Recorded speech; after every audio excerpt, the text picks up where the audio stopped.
اب میں بے دھیانی پڑھوں 1 کلو آلو 3 کلو ٹماٹر, تو ہمارا تو سارا دن کام ہی یہی ہے. ایک مرد, مسلمان مرد جو گھر میں بیوی کو ساری زندگی کھلاتا ہے اور پھر بھی تانے سنتا ہے, کیا آپ سے ملا کیا مجھے, وہ پھر بھی اس کو سہتا ہے, اس کی اولاد کی ساری زندگی خرچے اٹھاتا ہے, بچے کی پیدائش کا خرچہ اس کے ذمے, بچیوں کی ٹینشن یہ لے رہا ہوتا ہے, اب تو دامادوں کو بھی پال رہا ہے, صحیح ہے نا, شادی ہونے کے بعد ساری ٹینشنیں ایک مرد اٹھا رہا ہے. اس کا بیوی سے صرف یہ مطالبہ ہے کہ میری مرضی کے بغیر گھر سے باہر مت نکلو. اس کو دقیانوس قرار دے دیا, بیکورڈ, عورتوں کے حقوق کا محافظ نہیں ہے یہ, عورتوں پہ پابندیاں لگائی ہوئی ہیں, بیڑیاں باندھ کے رکھا ہوا ہے. اور گورا جو کمبخت اپنے خرچے پہ, شکر ہے کمبخت کا انگلش میں ترجمہ نہیں ہے, ورنہ گورے بھی کچھ بیان سنتے ہیں نا, ان کو کیا پتا کمبخت کا کیا مطلب ہے. اگر آپ سے کوئی ٹرانسلیشن کروائے تو اس کو بولے قابل احترام, ہاں, کیونکہ بعض دفعہ گورے بھی سن رہے ہوتے ہیں, رپورٹیں آئی ہیں اس طرح کی. تو گورا کمبخت ساری زندگی عورت سے مزے اڑائے گا, ساری, بالغ ہوتے ہی گرل فرینڈ پہ کوئی خرچہ ہوتا ہے, کوئی خرچہ نہیں ہوتا ان کا. یہ آپ لوگ کے وہم ہے کہ گرل فرینڈ پہ, ان کے گرل فرینڈ پہ بھی 5 روپے بھی خرچ نہیں کرتے. گرل فرینڈ برگر کھائے گی اپنے پیسوں سے, اور لڑکا برگر کھائے گا. ہمارے ہاں تو گرل فرینڈ میں آدھے ہو جاتے ہیں لوگ. وہ ایک آدمی گیا نا گرل فرینڈ کو لے کر ہوٹل پہ, کہتا ہے اللہ کے نام پہ 2 دودھ پتی دے دے. اس نے کہا کمبخت دوسری دودھ پتی کس کے لیے, اور اللہ کے نام پہ کیوں مانگ رہا ہے؟ کہہ رہے یار وہ گرل فرینڈ آئی ہوئی ہے. تو کہا کمبخت تو اتنا غریب ہے تو گرل فرینڈ کیوں رکھی ہوئی ہے تو نے؟ کہہ رہا رکھ کے غریب ہو گیا ہوں, پہلے نہیں تھا, اتنا خرچہ کیا اس کے اوپر. گرل فرینڈ پہ, بیوی پہ تو اس سے بھی زیادہ خرچے ہیں. اس کے تو ماموں جب آئیں گے تو ان کے لیے سموسے لے کر آؤ, اس کے پاپا آئے ہوئے ہیں تو ان کے لیے رول لے کر آؤ, اس کے چاچا آئے ہوئے ہیں تو اس کے لیے جلیبیاں لے کر آؤ, ان کو یہ پسند ہے, ان کو وہ پسند ہے. ایک طویل سلسلہ, لامتناہی, نہ ختم ہونے والا سلسلہ. ان کو کیا کہہ دیا گورے نے؟ بیکورڈ, عورتوں کی زنجیریں باندھی ہوئی ہیں. اور گورا ساری زندگی عورت سے عیاشی کرتا ہے, مزے اڑاتا ہے, 1 روپے بھی اس پہ خرچ نہیں کرتا. اور اتفاق سے 50 سال میں جب وہ شادی کر بھی لیتا ہے تو آپ جا کے پوچھیں, ایک چائے کی پیالی اپنے خرچے پہ اپنی بیوی کو نہیں پلاتا وہ. تو اس بدماشی, یہ چرس ہے نا, یہ وہی ہے کہ چرسی تھے, نام کیا رکھ دیا؟ کیونکہ مہذب قوم ہے نا, گورے ہیں بھائی, مہذب ترقی یافتہ قوم ہے, چاند پہ قدم رکھا ہے, مریخ پہ جانے کی باتیں ہو رہی ہیں. وہ کیسے یہ کہہ دیں گے کہ ہم مہذب لوگ نہیں ہیں؟ وہ کیسے مان لیں؟ تو انہوں نے کیا کیا, تہذیب کی ڈیفینیشن کو کیا کر دیا؟ چینج. میں سمجھا پا رہا ہوں کہ نہیں کھوپڑی میں آ رہی بات؟ انہوں نے تہذیب کی ڈیفینیشن کیا, کیونکہ یہ تانا کہ ہم ان کمبختوں کو, ہمارے جیسوں کو ہم کہیں یہ مہذب ہیں, ان کے ابا ہوتے ہیں, ان کے بیوی ہوتی ہے, ان کے ماموں ہوتے ہیں, ان کے چاچو ہوتے ہیں, ان کے سالے ہوتے ہیں, یہ مہذب ہیں. نا نا نا نا, مہذب تو ہم ہیں. ابے تم کہاں سے مہذب ہو گئے؟ تم تو شراب پیتے ہو, تم تو زنا کرتے ہو, تم تو عورت سے وفا نہیں کرتے, تم تو ابا کو اولڈ ہاؤس میں جمع کرا دیتے ہو. بڑھاپے میں تو جنت کمانے کا ٹائم ملا تھا تمہیں ان کی خدمت کرتے, تم اس وقت ابا کو اولڈ ہاؤس میں جمع کرا دیتے ہو. وہ کہتے ہیں اس سے کیا ہوتا ہے, اولڈ ہاؤس میں ان کی خدمت گورنمنٹ کرتی ہے, زیادہ اچھے طریقے سے پلتے ہیں وہ. اور اگر لڑکی راضی ہے تو ہم نے زنا کر لیا, تو زنا کیا ہے؟ یہ تو آپس کے ریلیشن ہے. انہوں نے تہذیب کی ڈیفینیشن کو کیا کر دیا؟ چینج. مذہب ہمیں اس ڈیفینیشن کو چینج کرنے بولو نہیں دیتا. مذہب کہتا ہے لا تقربوا الزنا. 2 قسمیں ہوتی ہیں, ایک جانور میں بھی ہے, کچھ جوڑے بنا کے رہتے ہیں اور کچھ گدھے گھوڑوں کی طرح رہتے ہیں. تم نے گدھے گھوڑے نہیں بننا, تم نے نکاح کر کے رہنا ہے. تو اللہ نے کیا کہا؟ پیدائش کا مقصد ہے اچھا بننا, اور اچھے کو ڈیفائن بھی اللہ نے خود کر دیا کہ اچھا وہ ہے جس کو میں اچھا کہوں گا. اللہ نے کہا سود مت کھاؤ, مزاربہ, شرکت, اجارہ کے طریقے پر پیسہ کما سکتے ہو, سود کے طریقے پر تمہیں پیسہ کمانے کی اجازت نہیں ہے. اللہ نے کہا کہ یہ تمہارا باپ ہے, اس کے سامنے تم نے اف کیا تو تم اللہ کی نظر میں برے لوگوں میں شامل ہو جاؤ گے. بدنظری کی اجازت نہیں ہے. تو یہ دوسرا فرق ہے. تیسرا فرق کیا ہے؟ یعنی غیر مسلم میں اور ہم میں 2 فرق میں نے بتا دیے. تیسرا اور آخری فرق بتا کے اپنے بیان کو ختم کرتا ہوں. دیکھو تیسرا فرق کیا ہے. اسلام نے آپ کو رہبانیت کی اجازت نہیں دی ہے. آپ کہہ سکتے ہیں نا ہمارا ہدف جب آخرت ہے تو مفتی صاحب پھر ہم ڈاکٹر بننے کو چھوڑ دیتے ہیں, کیا خیال ہے؟ پھر ہم سائنٹسٹ بننے کی کوشش, بولو نا, نہیں, پھر ہم اللہ اللہ کرتے ہیں, بس بیٹھ جاتے ہیں مسجد میں مصلی ڈال کے. یہ نہیں ہے لا رہبانیت فی الاسلام. نبی صلی اللہ علیہ وسلم کے پاس چند صحابہ آئے, انہیں ایک نے عرض کیا یا رسول اللہ میں ساری رات تہجد پڑھوں گا, کبھی آرام نہیں کروں گا. ایک نے کہا میں زندگی بھر کبھی نکاح نہیں کروں گا. ایک نے کہا میں گوشت نہیں کھاؤں گا. آپ نے کیا اس عمل کو رہبانیت قرار دیا اور فرمایا میں تو نکاح بھی کرتا ہوں, میں تو آرام بھی کرتا ہوں. مر رغب عن سنتی فلیس منی, جو میرے طریقے سے ہٹے گا وہ مجھ سے نہیں ہے. لیبل وہ اچھا لگا رہا ہے لیکن اس کو اللہ اچھا نہیں کہے. آپ کو کوئی کام کرنے سے نہیں روکا. آپ نے جو ہدف بنانا ہے نا, آخرت ہدف ہے. لیبلوکم ایکم احسن عملا, کہ اللہ دیکھنا چاہتے ہیں اچھا عمل کون کر رہا ہے. تو اچھے کی ڈیفینیشن میں یہ قطعاً نہیں ہے کہ آپ ایجوکیشن چھوڑ دو, آپ ترقی کرنا چھوڑ دو. نا نا نا نا نا, اچھے کی ڈیفینیشن میں قرآن نے بیان کیا ومن اراد الآخرہ, جو بھی کام کرو آپ اس میں نیت کیا کرو, آخرت. یہی وجہ ہے کہ جب اسلام دنیا میں آیا تو سائنسدان بھی ہمارے ہی ہوتے تھے. جو دنیاوی علوم اور فنون ہے اس کے بانی بھی مسلمان ہیں. انہوں نے دنیا میں سائنس اور ٹیکنالوجی کو فروغ دیا ہے. میرا ایک یونیورسٹی میں بیان ہوا, میں نے وہاں حوالوں کے ساتھ گوروں کے حوالے دیے. انگریز یہ کہتا ہے کہ اگر اسلام دنیا میں نہ آتا اور مسلمان سائنٹسٹ پیدا نہ ہوتے تو آج ہم جس ترقی تک ہیں آج سے 500 سال بعد یہاں پہنچتے. مسلمان سائنسدانوں نے 500 سال کا سفر انسانیت کا بچا لیا ہے. سمجھ میں آ رہی ہے بات کہ نہیں آ رہی ہے؟ ابھی بھی نہیں آ رہی تو مجھے غصہ آ رہا ہے. تو رہبانیت نہیں ہے کہ آپ سائنسدان بننا چھوڑ دیں, آپ تاجر بننا چھوڑ دیں. اگر اسلام یہ چاہتا آپ تجارت چھوڑ کے مسجدوں میں بیٹھ جاؤ تو قرآن یہ تھوڑی کہتا رجال اللہ تلہیہم تجارت ولا بیع عن ذکر اللہ. ہمارے کچھ نیک بندے ایسے ہیں, سورہ نور میں اللہ کہتے ہیں کہ تجارت اور خرید و فروخت ان کو نماز سے غافل نہیں کرتی. بلکہ اللہ یہ کہتے ہیں وہ تجارت کرتے ہی نہیں ہے, یہ کہتے ہیں نا اللہ. تو آپ نے کیا کرنا ہے, کیونکہ ہدف آخرت ہے تو اس آخرت کے ہدف کے لیے دنیا چھوڑنی نہیں ہے بلکہ دنیا میں اپنی نیت کو کیا کرنا ہے, بولو نا صحیح. آپ ڈاکٹر بنو, صرف پیسہ برائے پیسہ یا لوگوں کی جیبیں خالی کرنا مقصد نہ ہو. اپنی قوم کو ترقی دلانا, اپنے ملک کو ترقی دلانا, انسانیت کی خدمت کرنا. قرآن کہتا ہے جس نے ایک انسان کی جان بچائی ایسے جیسے تمام انسانیت کو بچا لیا. تو ڈاکٹر بن کے آپ ہزاروں انسانوں کی جان بچانے کا ذریعہ بنو گے کہ نہیں بنو گے؟ تو جو آپ کا بچہ میڈیکل کالج میں جا رہا ہے آپ نے پلاننگ کیا کرنی ہے, بیٹا میں تجھے انسانیت کی خدمت اور آخرت کے لیے ڈاکٹر بنا رہا ہوں, لوگوں کی جیبیں کاٹنے کے لیے اور ایسے نسخے لکھنے کے لیے کہ ایسی دوا لکھ کے دی ہے جو ڈاکٹر کے ماموں کی دکان کے علاوہ کہیں اور پوری دنیا میں مل نہیں رہی ہے. آج ڈاکٹر دوا لکھ کے دیتا ہے, ڈاکٹر کے ماموں کا میڈیکل اسٹور ہے, اس کے علاوہ پوری کائنات میں WHO سے رابطہ کر لیں آپ, وہاں بھی نہیں ملے گی آپ کو. اس کا مطلب کیا ہے؟ اس ڈاکٹر کا مقصد پیسہ کماؤ بھائی, آپ بنے ہو, خرچہ ہوا ہے, کس نے منع کیا ہے؟ لیکن اس کے ساتھ ظلم تو نہ کرو نا. جو ڈاکٹر ایسا نسخہ لکھ کے دے رہا ہے جو اس کے چاچو کے علاوہ کسی اور دکان پہ میڈیکل میں ملتا ہی نہیں ہے, اس کا مطلب اس کا مقصد آخرت, یہ دھوکہ دے رہا ہے, زیادتی کر رہا ہے. ایک دوا مہنگی ہے, وہی فارمولے میں دوا سستی بھی مل رہی ہے, لیکن اس کمپنی نے آپ کو گفٹ دیے ہوئے ڈاکٹروں کو. ایسا ہوتا ہے کہ نہیں ہوتا؟ تو ڈاکٹر جان بوجھ کر وہی فارمولا, وہی نسخہ مہنگی کمپنی والا لکھ کے دے رہا ہوتا ہے. تو اسلام نے آپ کو منع نہیں کیا, جس فیلڈ میں ہو اسی میں خدا کو تلاش کرنا ہے, لیکن وہ فیلڈ حلال ہونی چاہیے, حرام نہیں, کیونکہ حرام میں خدا ملتا نہیں ہے. آپ کو فنکار بننے کی اجازت نہیں ہے, گلوکار بننے کی اجازت نہیں ہے, فلم انڈسٹری میں جانے کی اجازت نہیں ہے, آپ کو تاجر بنے لیکن چرس بیچنے کی اجازت نہیں ہے, شراب کا بزنس کرنے کی اجازت نہیں ہے. یہ تیسرا فرق ہے ان لوگوں میں جو اسلام کو مانتے ہیں اور جو اسلام کو نہیں مانتے. گورا جب دنیا کا کوئی کام کرتا ہے اس کے سامنے آخرت نہیں ہوتی, مسلمان جب کوئی کام کرتا ہے اس کے سامنے آخرت ہوتی ہے. گورا جب کوئی کام کرتا ہے تو یہ دیکھتا ہے کہ لا کیا ہے, لیگل ہے یا انلیگل ہے. مسلمان جب کوئی کام کرتا ہے تو لیگل انلیگل سے پہلے وہ یہ دیکھتا ہے کہ حلال ہے یا حرام ہے.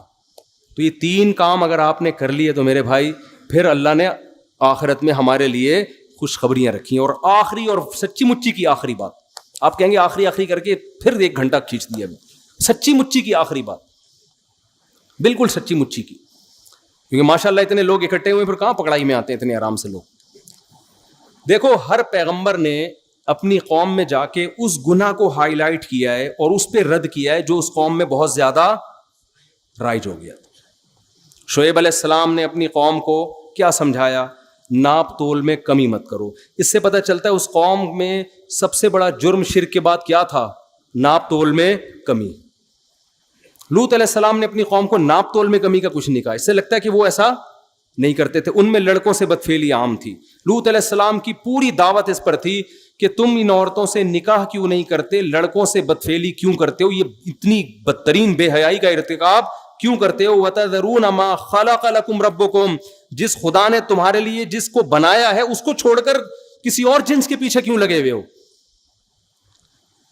تو ہر پیغمبر نے اس جرم کو زیادہ فوکس کیا ہے جو اس قوم میں رائج تھا. ہماری قوم میں بھی بہت سارے جرائم ہیں, ناپ تول میں کمی بھی ہے, 2 نمبری بھی ہے, لیکن آپ کو 2 نمبر بھی ملیں گے, 1 نمبر بھی ملیں گے. ہمارے ہاں بہت سارے جرائم ہو رہے ہیں, ماں باپ کے نافرمان بھی ملیں گے, لیکن ہول سیل کے حساب سے ماں باپ کے خدمت گزار بھی آپ کو بولو ملیں گے. لیکن ایک جرم ایسا ہے جو تقریباً کامن ہو گیا ہے اور اس کے پھیلنے کی اسپیڈ بہت زیادہ ہے, وہ ہے بے حیائی. سمجھتے ہو؟ اس کو لوگوں نے جرم کی فہرست سے نکال. میں عمرے پہ گیا تو مجھے جو روم ملا ہوا تھا اس کے ساتھ ایک روم تھا, اس میں ایک فیملی آئی ہوئی تھی. پوری رات ان کے کہکے, مجھے نیند نہیں آتی تھی اس اتنی زور سے آواز. ایک دن میں نکل گیا, میں نے ان سے پوچھا یار یہ تھوڑا رات کو تو آرام کر لو, کون ہو؟ تو پتا چلا جی کزنوں کے ساتھ لڑکوں کا گروپ آیا ہوا ہے عمرہ کرنے کے لیے. میں نے ان سے کہا دیکھو عمرہ کرنا فرض نہیں ہے, لیکن آپ کی جو فیمیل کزن ہے اس کا آپ سے پردہ کرنا بولو ضرور. بالفرض پردہ نہیں کرتی تو کم از کم فری تو نہ ہونا.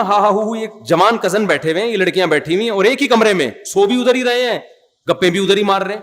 یہ کتنی بڑی خدا کے غضب کو دعوت دینے والی بات ہے. ہم ہندو تھوڑی ہیں, ہم کوئی کافر تھوڑی ہیں, انگریز تھوڑی ہیں. محرم نا محرم کا کی اصطلاح انگریزوں میں ہے, بولو نا. وہ مذہب کو نہیں مانتا, جیسے چائنا والے مذہب کو نہیں مانتے. وہ کھانا کھانے سے پہلے یہ نہیں دیکھتے کہ حلال ہے حرام ہے پاک ہے ناپاک ہے, وہ کہتے ہیں پروٹین فل آف پروٹین ہے یا نہیں ہے. یہ کتا بھی کھا جاتے ہیں کیونکہ کتے میں گائے سے زیادہ پروٹین ہے ان کی رائے کے مطابق. تو ان کے یہاں حلال حرام محرم نا محرم نہیں ہے. تو آپ ادھر چلے جاؤ بھائی, پھر چھوڑ دو کزن کیا ہوتی ہے اور خالہ وہ محرم کیا ہوتی ہے, چھوڑ دو. اسلام نے تو پورا ایک دیوار کھینچی ہے. اور سورہ نور میں بھی سورہ حجاب میں بھی پوری ڈیٹیل قرآن نے بیان کی ہے. یہ محرم ہے اور یہ نامحرم. لا یبدین زینتہن, عورت اپنی زینت کو ظاہر نہیں کر سکتی الا لآبائہن, سوائے اپنے باپ دادا کے سامنے, بعولتہن, اپنے شوہر کے سامنے, اور ابناء بعولتہن, ابناء بعولتہن, اپنے شوہر کے بیٹے جو ستیلا بیٹا ہے.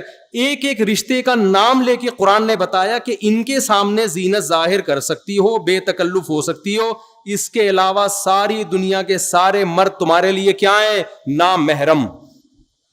آج ہم ماڈرن ہوتے ہوتے اتنے ماڈرن ہو گئے ہیں کہ محرم نامحرم کی ٹرم ایک مولویوں کی ٹرم سمجھی جاتی ہے, دقیانوس لوگوں کی ٹرم سمجھی جاتی ہے. کوئی نوجوان اپنی کزن سے ہنس کے بات نہیں کر رہا, رشتہ دار اس سے کہیں تمہاری کزن ہے یار گپ شپ لگاؤ, وہ کہ یہ میری نامحرم ہے, تو کیا کہتے ہیں؟ دقیانوس. پرانے خیالات کا. انسان کا دل صاف ہونا چاہیے. میں سمجھا پا رہا ہوں اپنی بات؟ او بھائی یہ کیا ہو رہا ہے یہ معاشرے میں؟ خدا نہیں چھوڑے گا, دنیا کچھ نہیں, دنیا تو آپ کی اور عزت کرے گی. بڑا لبرل ہے, بڑا ماڈرن ہے, بڑا ماڈرن ہے, خدا نہیں چھوڑے گا. یہ یاد رکھو. یہ جو اللہ بھینس کے دودھ پلا رہا ہے نا ہمیں, سوکھے چارے کھلا کھلا کے بیچ سے خربوزے نکال رہا ہے, اس کا اللہ ہم سے قیمت لے گا. پوری قیمت نہیں, صرف اتنی کہ تم نے شکر ادا کیا. کہ پوری قیمت تو کوئی بھی نہیں دے سکتا. اللہ اتنا پوچھے گا کہ خربوزے کھا کے اور میری نعمتیں صبح شام کباب پراٹھے کھا کے, کمبختو میں نے تمہیں یہ بتایا تھا کہ یہ محرم ہے یہ نامحرم ہے, یہ فرق تم نے کیا کہ نہیں کیا. اگر آپ لبرل بن رہے ہو, خدا کو آپ کے اسلام کی کوئی ضرورت نہیں ہے. تو مجھے بڑا تعجب ہوا کہ یار اب عمرے جیسے مبارک سفر میں بھی یہ ہو رہا ہے، کزنیں ہاں وہ پوری رات کہہ کے لگ رہے ہیں ایک کمرے میں. تو میں نے ان سے کہا، میں نے کہا اول تو کزن کو چاہیے اپنے میل کزن سے پردہ کرے. پردہ نہیں کرتی، بے تکلف تو نہ ہو نا. بے تکلف بھی ہوتی ہے تو اس سفر میں تو نہ ہو، کم از کم اس سفر میں تو نہ ہو. یہ تو عمرے کا سفر ہے. مذہب چند رسومات کا نام رہ گیا ہے جو اسلام کی. یہ پتہ ہے کیا ہے؟ اس بے حیائی سے آہستہ آہستہ ہمارا فیملی سسٹم کیا ہو جائے گا؟ تباہ. گورے آج جو گدے گھوڑوں والی زندگی گزار رہے ہیں نا، ابا کا ہی نہیں پتا، ان کے تو خالہ چچا ہی نہیں ہوتی. کبھی سنا اوباما صاحبہ کی خالہ ہی نہیں ملنے کے لیے عید پہ بلایا انہوں نے اس کو؟ ہوں گی، مجھے میں اتنا بڑا الزام نہیں لگاتا کسی پہ، لیکن کوئی ویلیو نہیں ہے ان کے یہاں. تو یہ آہستہ آہستہ جو بے تکلفیاں ہو رہی ہیں نا براڈ مائنڈڈ بن کے، اس کی سزا آپ کی نسلوں کو بھگتنی پڑے گی. کیونکہ یہ براڈ مائنڈڈ بڑھتے بنتے آپ پھر وہ حدود آہستہ آہستہ کراس کرو گے جو آج آپ برا سمجھ رہے ہو جس کو، لیکن کل وہ حدود کراس ہوں گی. یونیورسٹیوں میں فیمیل ٹیچرز پڑھا رہی ہیں، لڑکے ان سے فری ہو رہے ہیں، ہاں وہ گپ شپ لگا رہے ہیں، کہہ رہے ہیں براڈ مائنڈڈ، ہماری نیت صاف ہے. آپ کی نیت صاف ہو یا نہ ہو، آپ کو نامحرم سے فری ہونے کی اجازت اللہ نے آپ کے لیے، آپ کی دلچسپی کے لیے صرف اور صرف آپ کی بیوی کو بنایا ہے. اس کے علاوہ اللہ نے آپ کے لیے کسی اور کو نہیں بنایا. جتنا فری ہونا ہے، ہاں ہاں ہو ہی کرنا ہے، بیوی کے ساتھ بیٹھ کے کر لو. اس کو لفٹ کرانے کے لیے تیار نہیں. کتنی عورتیں کہتی ہیں کہ ہمارا میاں گٹر کے ڈھکن پہ بیٹھا رہتا ہے سارا دن باہر، اور ہاں ہاں گپ شپ ہو رہی ہے، لڑکوں وہ دیکھ رہی ہوتی ہے کھڑکی سے جھانک کے، اور بڑی گپیں چل رہی ہیں، اور اندر آتا ہی ایسے جیسے ناک پہ مکھی بٹھا کے آیا. یہ ہو رہا ہے. یہ خدا کا خوف نہیں ہے نا. بیوی سے مسکرا کے بات کرنے پہ صدقے کا ثواب ملے گا، سالی سے مسکرا کے بات کرنے پر کوئی ثواب بولو نہیں ہے، کوئی ثواب نہیں. تو ہمارا خاندانی نظام آہستہ آہستہ کیا ہو رہا ہے؟ تباہ. اور خواتین کہتی ہیں ہمیں پردہ نہیں کرنا. بھائی آپ جب دفتروں میں لڑکوں کے ساتھ بیٹھ کے جاب کرو گی تو جو میرڈ لڑکا ہے نا، اس کی اپنی گھریلو لائف کیا ہوگی؟ خراب ہوگی. وہ آپ میں زیادہ دلچسپی لے گا، بیوی اسے بوجھ لگے گی. اور آپ میں بھی دلچسپی انٹرٹینمنٹ کے لیے لے گا، شادی کرنے کے لیے نہیں لے گا. چاہے میرے 4 شادیوں پہ 100 بیانات سنے ہوئے اس نے، پھر بھی نہیں لے گا. وہ بیان سن کے انجوائے کرے گا، باقی کہے گا چھوڑو یار، ایک کی ٹینشن اتنی ہے کہ روزانہ آلو پیاز ٹماٹر لانے پڑتے ہیں، تو پھر 4 دفعہ لانے پڑیں گے. تو اللہ نے عورت کو پابند کیا کہ وہ پردہ کرے، اور مرد کو پابند کیا کہ وہ نامحرم سے فری بولو مت. تو یونیورسٹیوں میں جو طلبہ ہیں، اسٹوڈنٹس پڑھتے ہیں، کو ایجوکیشن سسٹم ہے، اس کو ختم کرنا ہمارے کنٹرول میں نہیں ہے. میں تو کے پی کے جب بھی جاتا ہوں نا، پشاور اور کاغان، ناران، ان علاقوں میں کہتا ہوں خدا کا واسطہ اپنی نسلوں کی حفاظت کرو، کو ایجوکیشن سسٹم اپنے کلچر میں نہ آنے دو. اتنے کیسز ہیں کو ایجوکیشن سسٹم کی تباہی بربادی. ماں باپ یہ سمجھ رہے ہوتے ہیں ہماری بچی اتنی نیک صالح، اس کو نہیں پتا کہ وہ پروفیسروں اس کو غلط استعمال کر رہے ہیں. ایسے کیسز آئے ہیں، 20 سال کی لڑکی 45 سال کا پروفیسر 1 سال سے اس کے ساتھ بدکاری کر رہا ہے، اور لڑکی ایسے گھر کی کہ باپ سمجھ رہا ہے اس سے زیادہ، میری بیٹی سے زیادہ نیک کوئی ہو نہیں سکتا. یہ کیسز ہیں. تو بیوقوف بنانا لڑکیوں کو کوئی مشکل کام نہیں ہے. ہو سکتا ہے اس نے چھپ کے نکاح کر کے کر رہا ہو، لیکن یہ بھی تو غلط ہے نا. چھپ کے نکاح کر کے بھی اگر بالفرض وہ کر رہا ہے، ہم اچھی تعویل کر لیتے ہیں زنا نہیں کر رہا ہوگا، تو جب وہ ساری زندگی کے لیے تو نہیں کوئی کر سکتا نا ایسے، تھوڑے دنوں بعد چھوڑنا پڑے گا اس کو. کیا باپ کو پتا چل جائے کہ میری بچی کے یہ گل کھلا رہی ہے، وہاں جا کے اس کے دل پہ تو آرے چلیں گے. کچھ پتہ ہی نہیں ہے ماں باپ کو کیا ہو رہا ہے. بچیاں موبائل سب کے ہاتھ میں ہیں، وہاں جا کے فری ہو رہی ہیں. تو کو ایجوکیشن سسٹم تو زہر ہے معاشرے کے لیے، تباہی ہے. لیکن جب تک ہے ہم نہیں تبدیل کر سکتے. تو میں ان نوجوانوں سے کہتا ہوں آپ جائیں، پڑھیں، اور پتلی گلی سے واپس. ٹیچر سے کچھ پوچھنا ہو پوچھیں. آپ ہی ہا ہا ہو کی آپ کو اجازت بولو نا نہیں ہے. ریزرو ہو جاؤ، آپ نظر کی حفاظت کرو. آپ اللہ نے ہمارے لیے حلال راستے کھول دی ہیں. نکاح کرنا پیغمبروں کی سنت ہے, بیوی سے محبت کرنا پیغمبروں کی سنت. ہمارے نبی جب گھر میں آتے مسکراتے چہرے کے ساتھ آتے تھے. آج دفتر میں جب کسی کلیگ سے بات ہوتی ہے نا, جو لیڈی ہو, بہت مسکراتے چہروں کے ساتھ بات ہوگی, اور جب گھر میں آتے ہیں بیگم کے ساتھ بات کرنے کا ٹائم ہے ہی نہیں. ہوتا ہے شروع میں 1-2 مہینے بڑے اچھی انجوائے کرتے ہیں لائف کو, گھوم رہے ہیں. اب تو فیس بک پہ تصویریں بھی ڈالنا شروع کر دی اپنی بیگم کی.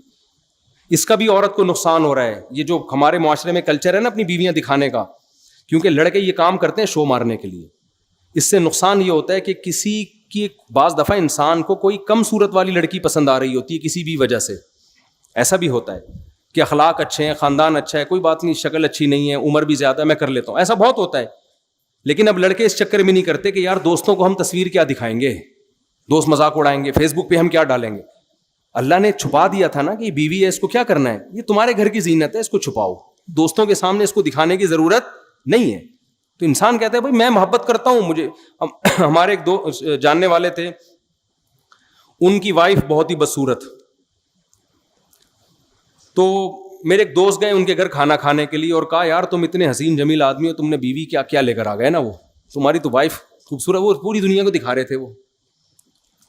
تو بیگم صاحبہ نے کہ کھانا بنایا, اتنا مزے کا کھانا تھا, یہ انگلیاں چاٹتا رہ گیا نا, دوست انگلیاں چاٹتا رہ گیا. یار یہ کھانا کس نے بنایا؟ اس نے کہا میری بیگم نے بنایا ہے. صحیح ہے نا, کہہ رہے میں نے اس سے اس لیے شادی کی ہے. تو انسان کوئی بھی خوبی دیکھ لیتا ہے, کبھی خاندان دیکھ لیتا ہے, کبھی شرافت دیکھ لیتا ہے. بعض دفعہ انسان کا معیار کچھ اور ہوتا ہے. آپ کو بدصورت لگ رہی ہے لیکن اس کو کیا لگ رہی ہے, خوبصورت لگ رہی ہے. تو جب چھپاؤ گے تو یہ تمام مصلحتیں حاصل ہوں گی. جہاں عورت کی نمائش والا کام ہو گیا تو پھر پورا محلہ جب تک خوش نہیں ہوگا نا, آپ اس وقت تک بیوی نہیں لے کر آؤ گے. وہ ہے نا کہ وہ ایک چھوڑو بھی زیادہ لطیفے ہو جاتے ہیں, پھر وہ افورڈ بھی نہیں کر سکتے. تو ہمارے معاشرے کا جو سب سے بڑا المیہ ہے وہ کیا ہے, بے حیائی. انٹرنیٹ پر فحش فلمیں, لڑکیوں سے چیٹنگ, لڑکیوں سے باتیں, یونیورسٹیوں میں گرل فرینڈ, یہ کلچر اتنا عام ہو گیا ہے. میں ایک پچھلے سال اپنے گھر والوں کے ساتھ کہیں تفریح پہ نکلا ہوا, تو کہیں ہم کالام یہ ناران کا خان ہے, بڑے خوبصورت علاقے, یہاں میں ہوٹل میں بیٹھا ہوا کوئی چائے وائے پی رہا ہوں گا, تو یونیورسٹی کے لڑکوں کا اور لڑکیوں کا پورا ایک گروپ آیا, پورا ایک گروپ آیا پنجاب سے, کوئی یونیورسٹی سے نا, لڑکے لڑکیاں وہ کہیں گھومنے پھرنے نکلے ہوں گے. پہلے ہمیں یہ لگتا تھا جتنے بھی لڑکے آ رہے ہیں اپنی بیویوں کے ساتھ, پہلے ہی ہوتا تھا نئی نئی شادی ہوئی, دلہن کو لے کے نکلے ہوئے ہیں. تو میں نے کہا کہ یار اتنے لوگوں کی اتفاق سے نئی شادی ہو گئی, سب اپنی دلہنوں کو لے کے نکلے ہوئے. مثال کے طور پر 30 لڑکے 30 لڑکیاں ہوں گی, پتہ چلا کم بختوں میں ایک بھی میرڈ نہیں ہے, اور بڑے بے تکلف. اتنے میں اب بے تکلفی کی انتہا کہاں تک ہو گئی. میرے پاس ایک نوجوان آیا کہ میری گرل فرینڈ نے کہا ہے کہ مفتی صاحب کے ساتھ اپنی ایک سیلفی لے کر آؤ. وہ ان کی گرل فرینڈ کہیں میرا بیان سنتی ہو کہ مفتی صاحب کے ساتھ اپنی ایک یادگار سیلفی لے کر آؤ. میں نے ان کو تو کچھ نہیں کہا, لیکن مجھے لگا کہ معاشرہ اب اتنا خراب ہو گیا ہے نا کہ ایک آدمی ایک مولوی سے عقیدت بھی کر رہا ہے, سیلفی بھی لے رہا ہے, لیکن اسے مولوی کے سامنے یہ بتاتے ہوئے شرم نہیں آ رہی کہ میں ایک ہفتے کے ٹور پہ, جس میں راتیں بھی گزارتے ہوں گے ظاہر ہے, میں اپنی گرل فرینڈ کو لے کے نکلا ہوں. اس کا مطلب یہ چیز اب ہمارے معاشرے میں بری. مولوی کو تو لوگ 100 دفعہ سوچتے ہیں نا, اب یہ ایسی چیز ہو گئی کہ مولانا صاحب کو بتا دی تو مولانا صاحب کہیں گے ہو کوئی بات نہیں, کوئی بات نہیں, گرل فرینڈ اب خیال رکھیے گا بھابھی کا. اچھا, اس نے مجھ سے دوسری بات یہ کی کہ میری گرل فرینڈ نے کہا ہے کہ مفتی صاحب سے کہو کہ کوئی نصیحت کر دیں.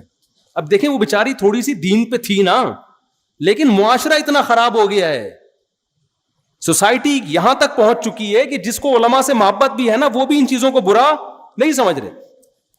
میں نے اس سے کہا کہ آپ اپنی گرل فرینڈ کو جا کے کہیں کہ میری طرف سے نصیحت ہے کہ بوائے فرینڈ کو چھوڑ دیں آپ. میں نے یہی نصیحت کی. میں نے کہا فی الحال اس سے بڑا جرم آپ نہیں کر رہی کہ ایک نامحرم آدمی کے ساتھ آپ ٹریولنگ کر رہی ہو. ہمارے نبی نے تو عورت کو محرم کے بغیر سفر کرنے کی اجازت نہیں دی اکیلے, اور آپ باقاعدہ نامحرم اور جوان ہو کے پوری بس جا رہی ہے. خوب سمجھ لو, غیر مسلم پہ دنیا میں عذاب نہیں آتے. مسلمانوں میں جب کوئی گناہ پھیلتا ہے نا تو اللہ اس کی دنیا میں سزا دیتا ہے. تو جو ہمارے اوپر جو اتنے عذابات کیے, کافروں کو کچھ نہیں ہوتا, کافروں کو تھوڑا, ان کے لیے تو آخرت ہے, مسلمان کو دنیا میں سزا ملتی ہے. تو خدا را ایک فیصلہ کرو, یا تو بے شرم بن جاؤ یا با حیا بن جاؤ. اور اللہ آپ کے جذبات کچلتا نہیں ہے. اللہ کہہ رہے گندا راستہ ہے اور ایک پاکیزہ راستہ ہے. گندے راستے کو چھوڑ دو, پاکیزہ راستے پہ آ جاؤ. پاکیزہ راستہ کیا ہے؟ نکاح والا راستہ. اور اس راہ میں نکاح شادی بیاہ میں جو ٹینشنیں آئے نا کہ خرچہ بڑھے گا, اللہ پہ توکل کر کے اس کو برداشت کرو. موسیٰ کلیم اللہ, حضرت موسیٰ علیہ السلام کا واقعہ قرآن بیان کرتا ہے. اللہ کے کلیم, انتہائی مقرب پیغمبر, انہیں جب لڑکی کے والد نے, ان کی زوجہ کے والد نے کہا کہ میں اپنی بیٹی آپ کو دوں گا اس شرط پہ کہ آپ 10 سال بکریاں چراؤ, کتنا بھاری بھرکم مہر تھا. حضرت موسیٰ نے شادی کو ترجیح دی اور 10 سال بکریاں چرانے کے عمل کو قبول کر لیا, کیونکہ وہ نکاح کی اہمیت جانتے تھے. پیغمبروں نے نکاح کرنے کے لیے بڑی پریشانیاں اٹھائی ہیں, اور آج رشتہ مل رہا ہوتا ہے, لڑکا نکاح کرنے کے لیے تیار نہیں ہوتا کہ میں پہلے اپنے پاؤں پہ کھڑا ہو جاؤں, میں اسٹیبل ہو جاؤں. دیکھو خوب سمجھ لو, نکاح ہماری باڈی کی ریکوائرمنٹ ہے, یہ صرف سوسائٹی کی ریکوائرمنٹ نہیں ہے. اگر آپ کو شدید بھوک لگ رہی ہے, آپ یہ کہہ کے کھانے سے اوائڈ کرو گے کہ پہلے میں ذرا اسٹیبل ہو جاؤں پھر میں پراٹھے کھاؤں گا. آپ کہو گے یار جب تک میں کھاؤں گا نہیں میں اسٹیبل ہو نہیں سکتا, کیونکہ بار بار بھوک مجھے تڑپائے گی, ترسائے گی, مجھے کام نہیں کرنے دے گی. اسی طرح اللہ نے مرد اور عورت کے دل میں شہوانی جذبات رکھے ہیں, ان دونوں کا ملاپ یہ ان کی باڈی کی نیڈ ہے, ان کی فزیکل ریکوائرمنٹ ہے. یہ ریکوائرمنٹ جب تک پوری نہیں ہوگی آپ دنیا میں کوئی کام ڈھنگ سے نہیں کر سکتے. آپ آنکھ مٹکوں میں اور فحش فلموں میں ہی لگے رہو گے, اپنا ٹائم ان چیزوں میں ضائع کرو گے. تو نکاح اسٹیبل ہونے کے لیے ہوتا ہے, اسٹیبل ہونے کے بعد نہیں ہوتا. سمجھ میں آ رہی ہے کہ نہیں آ رہی ہے؟ آ رہی ہے تو عمل کر لو, نہیں آ رہی ہے تو جیسے چل رہے ہو چلتے رہو, گزارو, زندگی گزر جائے گی, مر جاؤ گے بغیر کسی پلاننگ کے.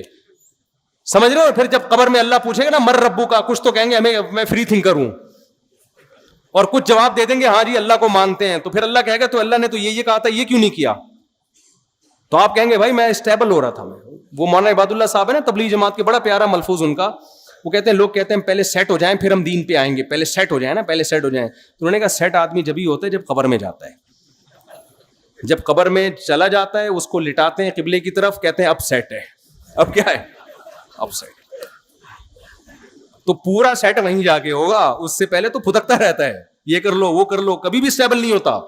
تو یہ سارے کام بغیر اسٹیبل ہوئے. روز جب بھوک لگ رہی ہے تو آدمی کہتا ہے پہلے اسٹیبل ہو جاؤں. ایکچولی ابے بھائی کھا لے یار, اس کے بعد سوچنا, مانگ کے کھا لے اگر تیرے پاس پیسے نہیں ہیں, بعد میں پیسے دے دینا اس کو, یہی ہوتا ہے نا.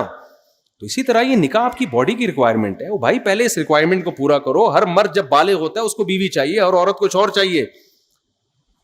تو یہ ہماری باڈی کی نیڈ ہے, اس کو پورا کرو. اس کے بعد پڑھائی بھی جاری رکھو, پڑھتے بھی رہو, کوئی نہیں. یہ گورے تھوڑی ہیں یار ہم, ورنہ یہی ہو جائے گا, بچے پیدا ہوں گے اور تمبو لگا رہے ہوں گے ابا اماں کی شادی میں. تو فیصلہ کرو ہم ادھر ہیں یا ادھر ہیں. اللہ تعالی ہمیں سمجھنے کی عمل کی توفیق عطا فرمائے.